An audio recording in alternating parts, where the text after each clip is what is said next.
The Luftwaffe, as the second largest branch of the Wehrmacht, existed from the 1st of March 1935 until the 8th of May 1945. By the end, it had a strength of more than 2 million personnel. It was composed of the flying troops, in which, for example, Federal President Walter Scheel served as a first lieutenant in Night Fighter Wing 1, as well as the anti-aircraft artillery, where Federal Chancellor Helmut Schmidt served as a first lieutenant in a light anti-aircraft battalion. In addition, there was the Luftwaffe Signals Corps, in which the Social Democratic Minister of Defense Georg Leber had served as a non-commissioned officer. In addition to the Luftwaffe construction units and territorial defense units, there were 430,000 Luftwaffe auxiliaries as well as 475,000 civilians. Finally, the Luftwaffe also commanded 13 paratrooper divisions, as well as 22 Luftwaffe field divisions deployed as infantry, all of which were transferred to the Army in September 1943. In addition, there was the Hermann Göring Parachute Panzer Corps, consisting of the 1st Hermann Göring Parachute Panzer Division and the 2nd Hermann Göring Parachute Panzer Grenadier Division. From the 1st of September 1939 until the 31st of January 1945, a total of 138,596 Luftwaffe personnel were killed. 216,579 were wounded, and 156,132 are considered missing. They can therefore be counted among the dead. At the top, the Luftwaffe was led by 6 generals who had been promoted to Generalfeldmarschals and commanded air fleets. For one of those promoted, Hermann Göring, the unique rank of Reichsmarschall, was even invented. In addition to his indulgence, corruption, and his collecting mania for valuable works of art, often satisfied through theft, Göring also had the habit of playing with his enormous Marklin model railway in front of obediently watching generals and politicians. Yet, at least during the first 7 years of the National Socialist regime, he had been the second most powerful man in the state. However, the shine of the Fat Man, as he was known among the population, faded following the lost Battle of Britain in 1940. The resulting power vacuum was gradually filled by the Reich Minister for Propaganda and Public Enlightenment, Dr. Joseph Goebbels, and increasingly during the course of the war, by the powerful Reichsführer of the SS, Heinrich Himmler, who from 1943 even served as Minister of the Interior, and from 1944 as commander of the replacement army. Nevertheless, Göring had hoped to one day succeed Adolf Hitler. But when Hitler ended his life in Berlin on the 30th of April, 1945, in the so-called Führer Bunker, he appointed Grand Admiral Karl Dönitz as his successor, as Supreme Commander of the Wehrmacht, Minister of War, and Reich President, positions Dönitz assumed on the 1st of May, 1945. How this came about will be discussed later. Hermann Göring was born in the year 1893 in Rosenheim, Bavaria, and during the First World War achieved 22 aerial victories as a fighter pilot. He was wounded and decorated, among other honors, with the Prussian Pour le Mérite. After his marriage on the 13th of December, 1922, to the Swede Karin, née Baroness Falk, divorced Baroness von Kansow, he joined Adolf Hitler at an early stage. He became commander of the stormtroopers and participated in the coup attempt in Munich on the 9th of November, 1923. When the Bavarian state police opened fire on the demonstration march, Göring was struck by at least one projectile. His wife Karen then brought him to the estate of the Jewish furniture manufacturer Robert Ballin, who initially treated him. Ballin later, after being committed with his wife to Dachau concentration camp in 1938, was likely saved by Göring's intervention as he was allowed to emigrate. In the year 1931, Karin Göring died of tuberculosis and was buried in Sweden. In 1934, Hermann Göring had her coffin transferred to his representative estate named after her, Hall, located in the Schorfheide region north of Brandenburg. However, historians still disagree about where exactly Hermann Göring was wounded in November 1923. In any case, the projectile, possibly even two, had struck him in the groin area, which may have impaired him in certain respects thereafter. When, in the year 1938, following his marriage on the 10th of April 1935 to the actress Emmy Sonnemann, he stood at attention with the Luftwaffe and became the father of a girl who was named Edda, after the daughter of Benito Mussolini. The famously inventive Berlin wit reinterpreted the four letters of her first name as eternal thanks to the adjutant. Back to the year 1923. Göring's severe injury had resulted in the former war hero remaining heavily addicted to morphine after his operation in Salzburg, Austria, where the wanted high traitor had taken refuge. Several attempts at rehabilitation changed nothing about this. After the former General Feldmarschall Paul von Hindenburg issued a general amnesty in the year 1925 on the occasion of his election as Reich President, if ban when that doest vacated, for around 29,000 people from all political camps, including communists and National Socialists, Göring returned to Germany and bound himself even more closely to the National Socialist German Workers' Party and Adolf Hitler. After Hitler was appointed Reich Chancellor on the 30th of January 1933 by Reich President Paul von Hindenburg, as part of a grand coalition, Göring was appointed Reich Minister without portfolio, Reich Commissioner for the Prussian Ministry of the Interior, and Reich Commissioner for Aviation, and on the 11th of April, also Prussian Minister of the Interior.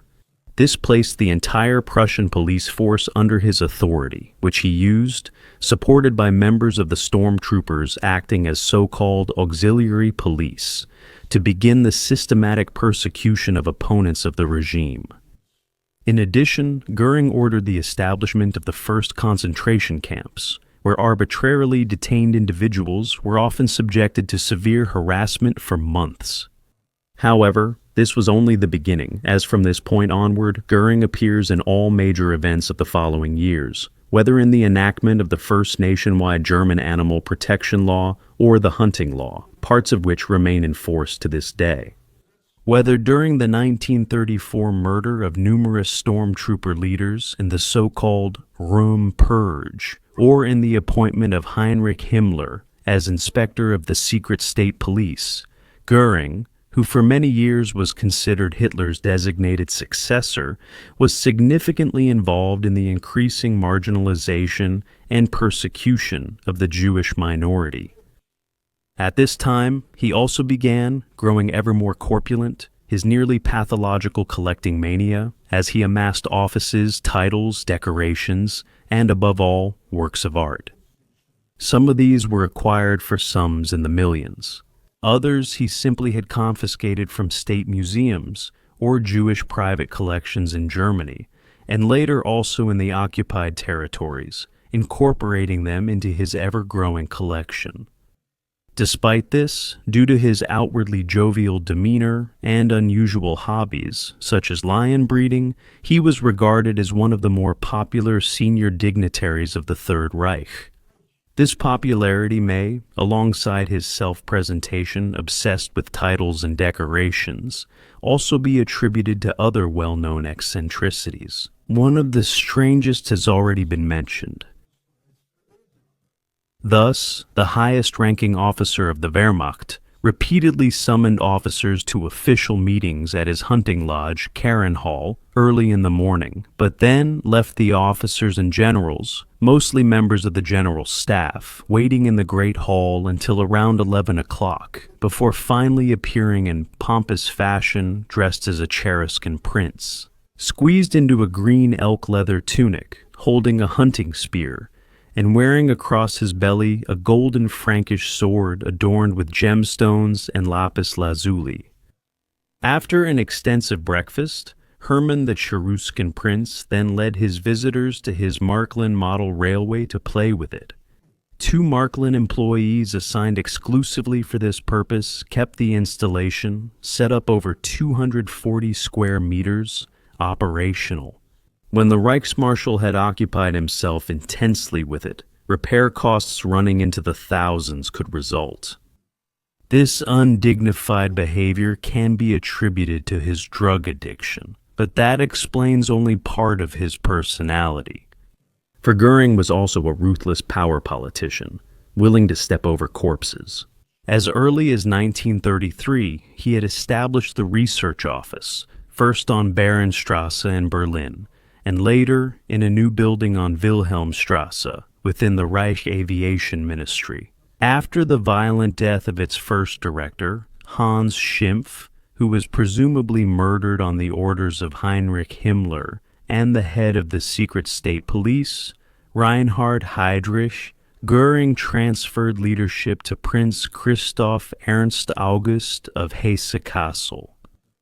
However, the research office was not a scientific institution, but rather a spying and wiretapping service that competed with the secret state police in intercepting telephone calls, opening private letters, installing listening devices, and recruiting informants. Göring referred to the results of this activity, printed on brown paper, as so-called brown birds, and also made them available to his political circle. Göring was also involved in the removal from power and resignations of Reich Minister of War and Commander-in-Chief of the Wehrmacht Werner von Blomberg on the right, and of the Commander-in-Chief of the Army Werner von Fritsch on the left in the year 1937. In doing so, he handed Adolf Hitler control over the military levers of power in a swift maneuver.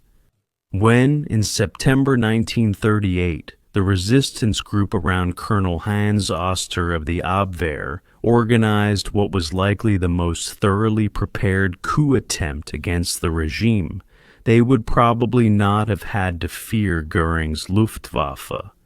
Erhard for Göring, who had been promoted to Generalfeldmarschall on the 4th of February 1938, had indicated to the Prussian Minister of Finance, Johannes Popitz, shown here in the center, who was executed after the failed assassination attempt of the 20th of July 1944, that, as with later similar discreet inquiries, he would not oppose a shift of power in Germany, provided that his life were guaranteed and that he would be allowed to live independently abroad with his savings. Even at that time, Göring had already established contact with his Swedish relatives.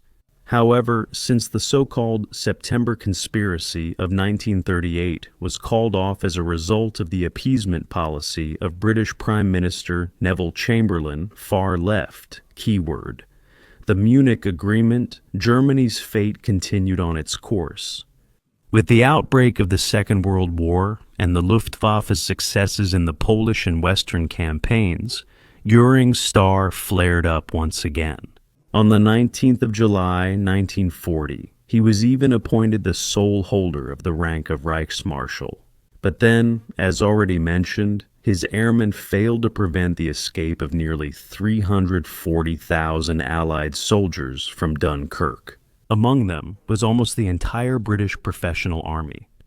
Nor had the Luftwaffe won the Battle of Britain, and when in 1942 the Allied 1,000 bomber raids began, these could not be decisively repelled, and when Göring, against the advice of his Luftwaffe leadership, had made the grandiose promise to supply the Sixth Army by air, a promise that ultimately failed, he finally fell into disgrace.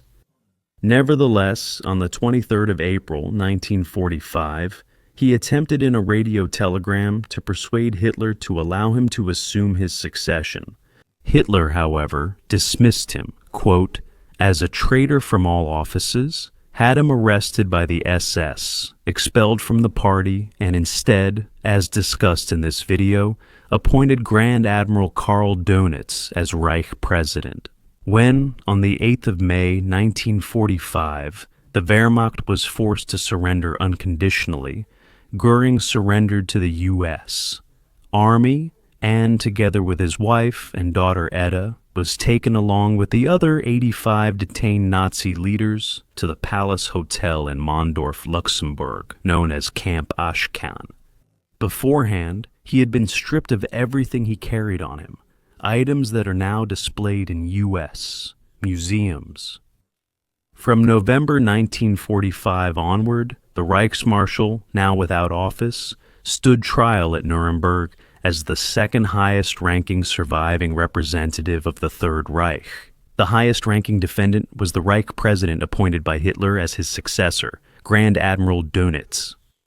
Göring, who with an IQ of 138 had the third highest IQ among all defendants, ahead of Dönitz shown in blue, had meanwhile been freed from his drug addiction and had lost several kilograms. Over the course of the 218 days of the trial, he repeatedly engaged in verbal duels with the prosecutors. On the 1st of October 1946, he was found guilty on all counts and sentenced to death by hanging. His request to be shot instead was denied. When he was to be executed on the 16th of October 1946, he took his own life during the preceding night using cyanide. To this day, there is only speculation as to where the poison came from. After so much focus on Göring, it is clear that all other Generalfeldmarschals stood in his shadow. First, it can be stated that all of them, like the army marshals covered in this video, identified more or less with the National Socialist system and its leader, and insofar as they survived the war, did not seriously distance themselves from it afterward. And their assessment, despite in some cases impressive military achievements, cannot be separated from the conclusion that they too must be regarded as co-responsible for the catastrophe of 1945, including their shared responsibility for the injustice committed in Germany's name. This also applies to Erhard Milch, appointed Generalfeldmarschal on the 19th of July 1940, shown here on the right with Minister Speer. During the First World War, Milch, who had been born on the 30th of March 1892 in Wilhelmshaven, served as an aircraft observer.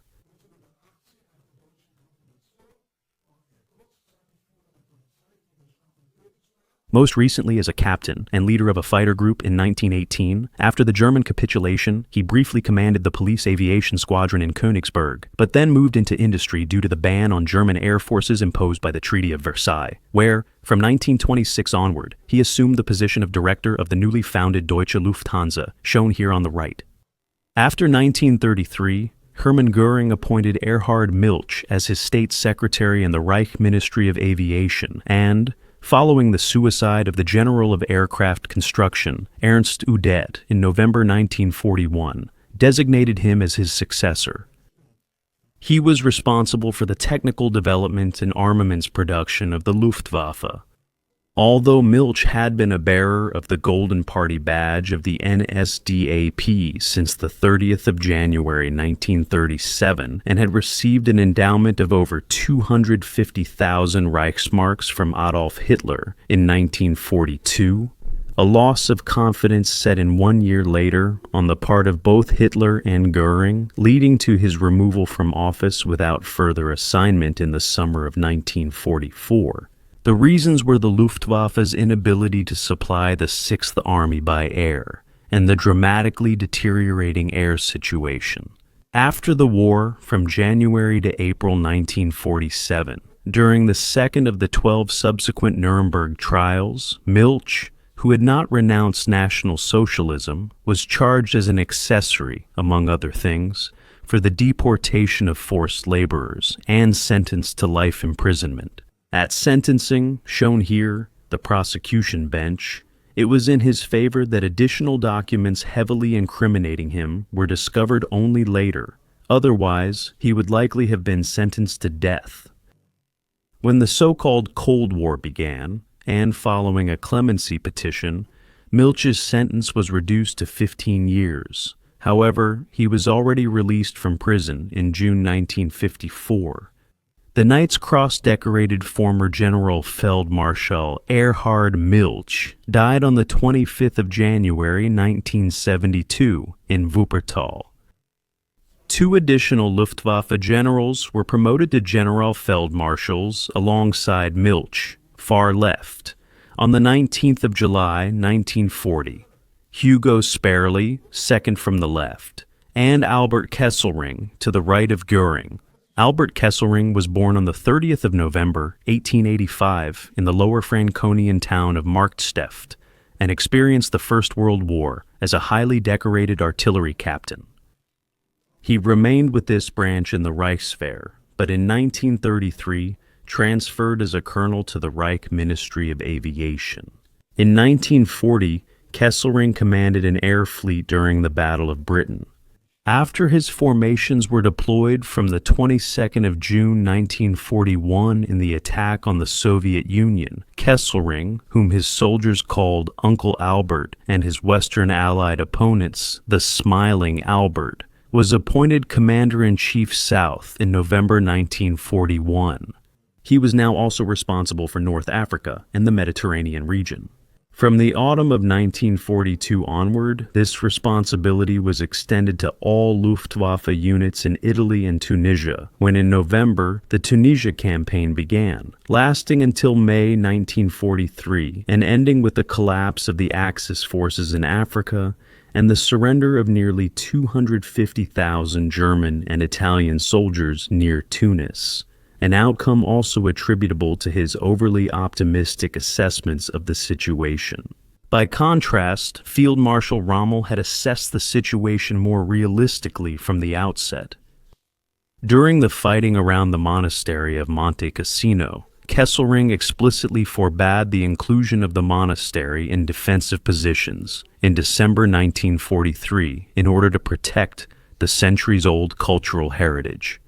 When, on the 23rd of March 1944, an ambush carried out by communist Italian partisans on Via Rasella in Rome killed 33 members of the Bozen Police Regiment as well as 2 Italian civilians, Kesselring was indirectly involved in the subsequent decision to execute 335 civilians, mostly political prisoners and intellectuals, including 77 Jews, in the connected cave tunnels south of Rome as part of a so-called reprisal action.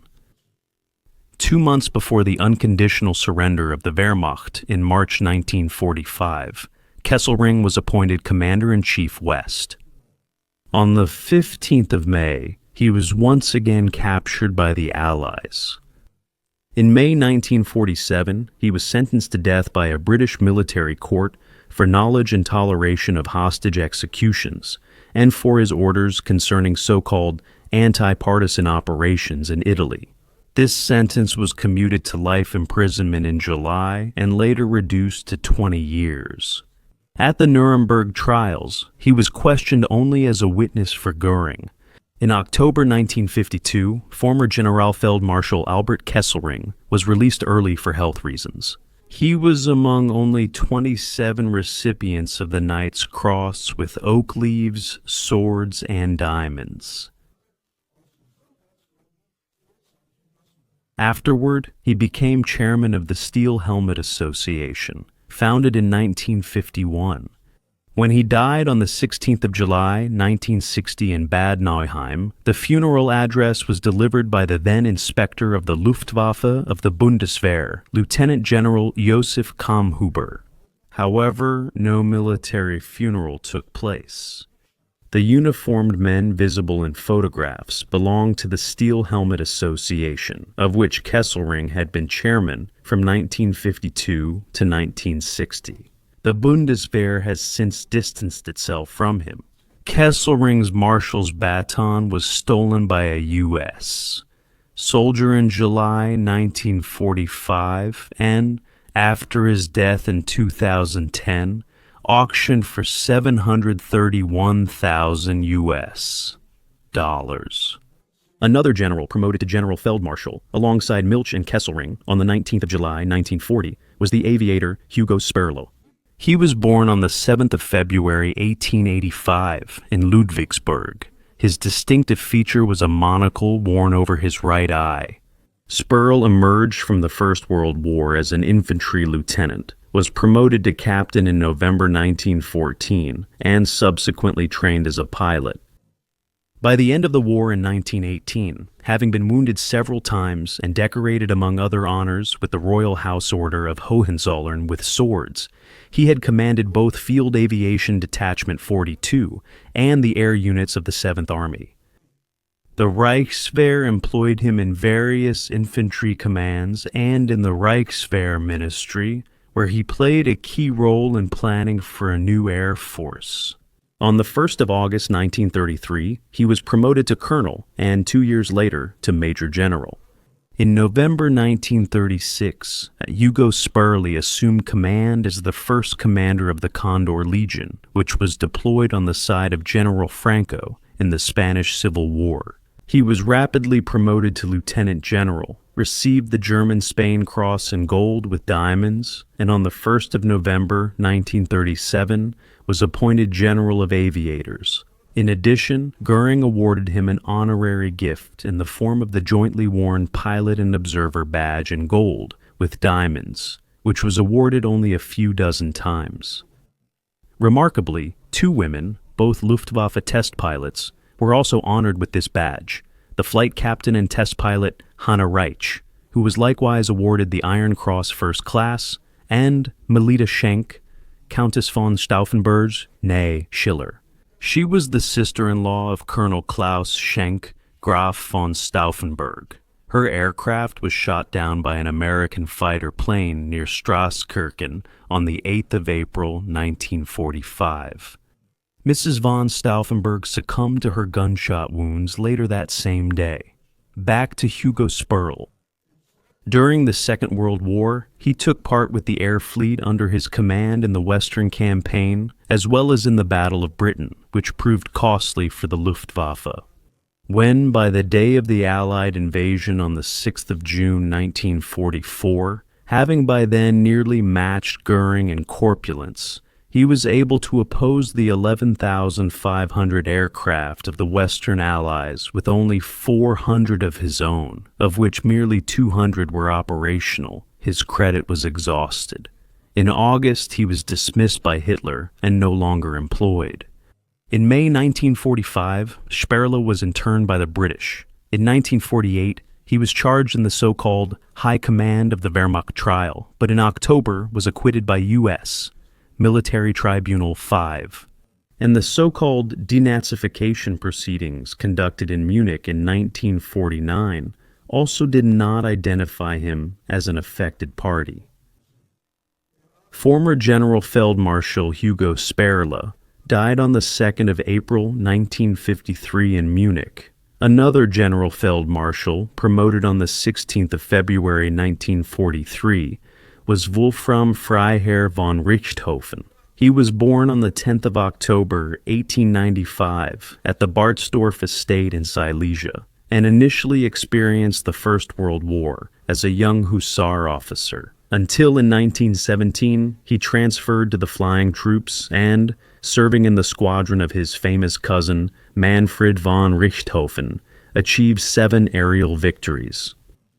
After the war, he initially remained in the Reichswehr, then completed a degree in mechanical engineering as a graduate engineer, but subsequently re-entered the Reichswehr as a first lieutenant in a motor transport unit. He continued his studies at the Technical University of Berlin and earned a doctorate in engineering. In 1929, he served for 2.5 years as a military attaché at the German embassy in Rome. In the new Luftwaffe, he was promoted to major in 1934 and to lieutenant colonel 2 years later. In 1937, von Richthofen, as Chief of Staff of the Condor Legion deployed in Spain, bore shared responsibility for the air attack on Guernica. After Spain, here von Richthofen is leading the parade. He was promoted to colonel. During the Second World War, he served as commander of the 7th Air Corps, both in the West, keyword, the airborne battle for Crete, and in the East. In 1942, he was promoted to Colonel General and assumed command of Air Fleet 4, which was deployed during the Battle of Stalingrad. It was he who made clear to Göring that, despite all demonstrated willingness to sacrifice, it would not be possible for the Luftwaffe to supply the 6th Army in Stalingrad adequately by air over an extended period. But his warnings were ignored. After von Richthofen took over Air Fleet 2 in Italy, he was diagnosed with an incurable brain tumor. In May 1945, he fell into U.S. captivity. The bearer of the oak leaves to the Knight's Cross of the Iron Cross, General Feldmarschall Wolfram Freiherr von Richthofen, died on the 12th of July 1945 in the Luftwaffe Hospital at Bad Ischl in Austria. His son, Wolfram Freiherr von Richthofen, born in the year 1922, was killed on the 5th of June 1944 as an Air Force officer north of Iași in Romania. His younger brother, Major Manfred von Richthofen, born in 1898, was killed on the 13th of August 1944 during heavy street fighting with the 36th U.S. Infantry Division in the French town of Vaux-sur-Seine. The last of the 6 general feldmarschals of the Luftwaffe was Robert Ritter von Greim, who had been promoted to this rank on the 25th of April 1945. Robert Ritter von Greim was born on the 22nd of June 1892 as Robert Greim in Bayreuth and entered the Royal Bavarian Army in 1911, initially with the Railway Battalion and, from 1912 onward, with the artillery. In 1915, during the First World War, he volunteered for the flying troops and achieved a total of 28 aerial victories. Among these was the destruction of a British tank from the air using machine gun fire. He was awarded, among other honors, the Prussian Pour le Mérite and, on the 23rd of October 1918, the Bavarian Military Order of Max Joseph, thereby being elevated to the personal nobility. After the First World War, Ritter von Greim initially earned his living together with Ernst Udet through aerobatic flying demonstrations. He subsequently studied law and returned to military service in 1934 as a major in the artillery branch, switching to the Luftwaffe 1 year later. In the same year, he was appointed inspector of fighter pilots and promoted to lieutenant colonel. In 1938, as department head in the Reich Ministry of Aviation, he was promoted to major general and 1 year later became commander of the 5th Air Division. During the Second World War, Ritter von Greim commanded several air fleets, including Air Fleet 6 in July 1943 during Operation Citadel at Kursk. In January 1945, he became a party member and received the Golden Party badge of the National Socialist German Workers' Party. After Adolf Hitler, as already mentioned, removed Reichsmarschall Hermann Göring from all offices on the 23rd of April 1945, von Greim was flown on the 26th of April by his companion, the pilot Hanna Reitsch, in a Fiesler Storch, and landed on the bomb-cratered so-called East-West Axis in Berlin. There, he was appointed Commander-in-Chief of the Luftwaffe and promoted to General Feldmarschall. Shortly after the capitulation, a British soldier is seen here inspecting the Fiesler Storch, damaged during the landing.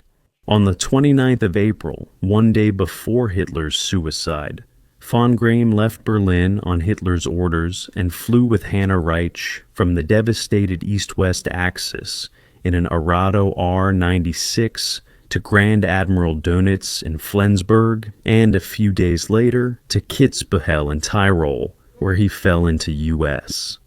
captivity. There, the bearer of the oak leaves and swords to the Knight's Cross learned that he was to be extradited to the Soviet Union.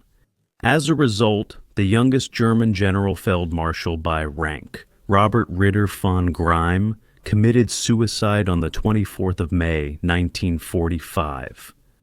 He was buried at the municipal cemetery in Salzburg.